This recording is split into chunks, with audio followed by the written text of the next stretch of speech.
안녕하세요. 블록스트리트 TV의 가상화폐 읽어준 남자 4월 마지막 주 방송을 시작하겠습니다. 지금이 봄이 맞나 싶을 정도로 날씨가 꽤 춥습니다. 체감은 거의 겨울 날씨 수준인데요. 옷장에 넣어두었던 겨울옷을 다시 꺼내야 할 판입니다. 그래도 가상화폐 시장은 조금씩 추운 겨울에서 벗어날 기미를 보이고 있습니다. 다행이죠. 그런 희망을 가지고 오늘 방송 출발하겠습니다. 첫 번째 순서는 가상화폐 주간 시황 순서입니다. 이번 주 가상화폐 시장은 바닥을 치고 반등하는 모습을 보였습니다. 이번 주에 세계적인 이슈 중 하나는 국제유가가 마이너스를 기록했던 것이었는데요. 원유를 보관할 곳이 없다 보니 기름값이 마이너스 기록하였고, 증권사 HTS에서는 이 마이너스 값을 컴퓨터가 인식하지 못함에 따라 오류가 발생한 해프닝이 있었는데요. 국제유가가 이렇게 기형적인 수치를 기록함에 따라 세계 증시도 덩달아 출렁였습니다. 그러나 미국 트럼프 대통령의 이란 공격 발언과 산유국들의 감산이 이어지며 국제유가가 다시 반등했고 글로벌 증시도 그에 따라 움직였습니다. 최근 증시에 연동된 모습을 보이는 가상화폐 시장도 함께 반등한 것인데요.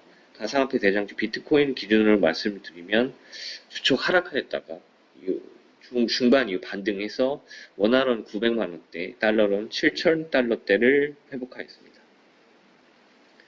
다음은 주간 전망 순서입니다. 사실 시장에는 여러 의견들이 존재합니다.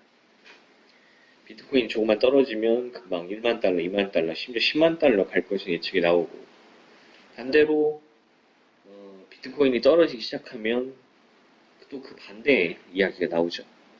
사실 신이 아닌 이상 정확한 전망은 어렵습니다. 더욱이 가상화폐의 경우 주식보다 정보나 자료도 부족한 것이 사실인데요. 그러나 현재 상황에서는 비트코인 반감기에 대한 기대감이 시장에 존재하고 있습니다. 과거 반감기의 경우를 보면 상승을 했었기 때문에 이번에도 상승할 것을 보이는 의견이 지배적입니다. 지금 시점에서 비트코인 반감기가 얼마 남지 않았기 때문에 오르는 쪽에 베팅하는 전문가들이 더 많습니다. 실제로 디지털 자산 전문 투자 운용사 갤럭시 디지털의 최고 경영자 마이크 노버그라츠는 비트코인이 전체 2100만 개뿐인데 이 중 87% 이미 채굴이 된 상태고 다음 달 반감기가 오기 때문에 비트코인이 실제 운영까지 아직 상당한 거리가 있지만 투자자는 현재 여기로 향하고 있다라고 말한 바 있습니다. 미국 자산운용사 바네크 디지털 자산 전략 총괄인 가버 거맥스도 코로나 경제 위기로 수조 달러의 왕적 완화 정책, 2,200만 명의 신규 실업자, 대규모 자금 지원, 마이너스 금리, 마이너스 유가 기록이 이어지면서 비트코인은 그 어떤 전통 투자 자산보다 가치가 높아지고 있다고 하면서 코로나로 인한 가상화폐의 반사 이익을 전망했습니다. 여러분들은 이러한 점을 참고하셔서 투자하시기 바랍니다. 다음은 이번 주에 있었던 가상화폐 및 블록체인 관련 주요 뉴스에 대해 살펴보겠습니다. 코로나19로 인해 디지털 화폐 발행의 속도가 붙을 것으로 관측된다는 것이 가장 주목할 만한 뉴스였습니다. 디지털 화폐, 즉 CBDC 발행을 선제적으로 준비한 중국의 경우에는 최근에 중앙은행의 테스트용 지갑 이미지가 공개됐었는데요. 중국 소셜미디어 위치에서 공개된 중국 CBDC 지갑 캡처 이미지는 중국의 농업은행이 만든 테스트 버전이 유출된 것으로 알려졌습니다. 미국 역시 연방준비제도가 CBDC 발행에 들어갔고 민간 차원에서 가장 큰 이용자 풀을 가진 페이스북, 리브라도 연내 출시를 준비를 두고 한창 앞둔 모습인데요. 이외에 스웨덴, 캄보디아, 우루과이, 터키 등도 CBDC 발행을 위해서 개발 및 테스트 돌입할 방침이고 우리나라의 경우에도 한국은행이 지난 2월 디지털 화폐 발행 담당한 연구기술팀을 신설하는 데 이어서 디지털 화폐 발행과 관련한 파일럿 테스트를 내년에 시행할 방침입니다. 다음은 정부가 블록체인 기술을 통해 국고 보정을 관리하는 시스템을 개발한다는 소식이 있었죠. 기획재정부가 보건복지부, 과학기술정보통신부 등과 함께 블록체인 기술 기반 국고 보조금 시스템 개발 중인데 정부는 실증 사업을 올해 안에 시행한 뒤에 해당 시스템 적용을 검토할 계획이라고 했습니다. 국고 보조금은 기초연금, 아동수당 지급, 일자리 안정자금 지원 등 지방자치단체와 민간이 수행한 특정 목표 사업을 장려하기 위해 제공한 보조금으로서 올해 국고 보조금은 전체 나라 살림의 17%를 차지한 약 86조 원에 달했습니다. 하지만 지급 부서가 검증이 어려워서 중복 수급 등의 논란이 이어지고 있는 상황이어서 위변조가 어려운 블록체인 기술로 누가 언제 얼마를 어떤 명목으로 받았는지를 기록하고 간편하게 부서 간 정보를 공유할 수 있다는 장점이 있겠습니다. 정부기관의 블록체인 관련 소식이 하나 더 있습니다. 한국정보화진흥원이 블록체인 등 공통 플랫폼 기반의 기술 개발을 위한 테스트베드 환경을 제공할 계획인데, 이는 한국정보화진흥원이 진행하는 세계 최초 테라급 자율지능형 연구개발 선도 시험망 구축을 위한 네트워크 고도화의 일환입니다.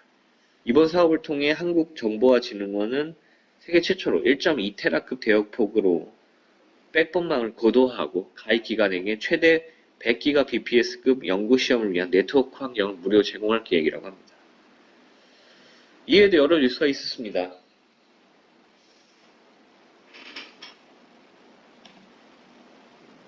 앞서 살펴보신 뉴스들은 이와 같고요. 다른 뉴스를 살펴보면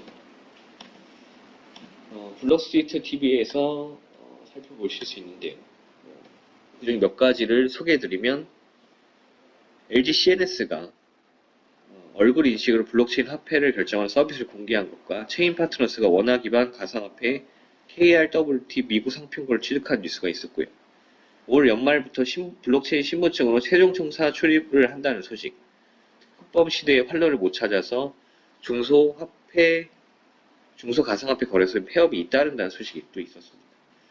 또 도미노 피자가 암호화폐를 결제한 반값 할인을 진행한 뉴스도 있었고요. 가상화폐 거래소 빗썸이 이정우 이작을 선임하면서 오너 경영을 본격화한다는 것과 이더리움 2.0 테스트넷에 참여한 검증자가 2만 명이 넘었다는 소식, 하나은행이 코스콤을 통해서 블록체인 기반 자금 중개 서비스를 한다는 것 등 이번 주에 있었던 주요 뉴스였습니다.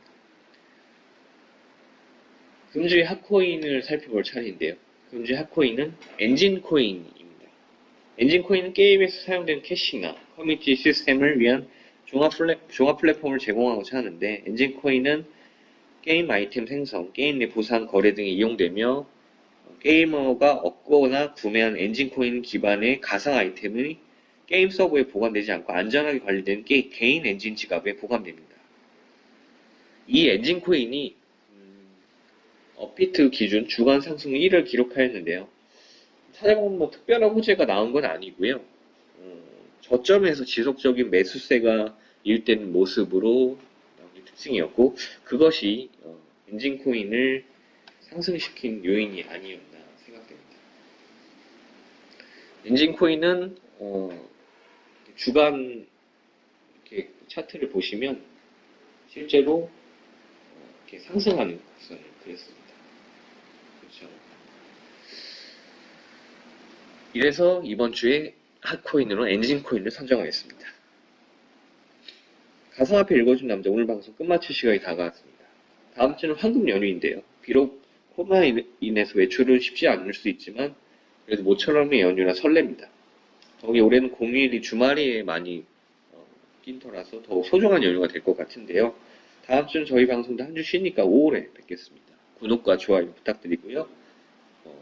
시청해주신 여러분 모두 감사드립니다. 안녕히 계십시오.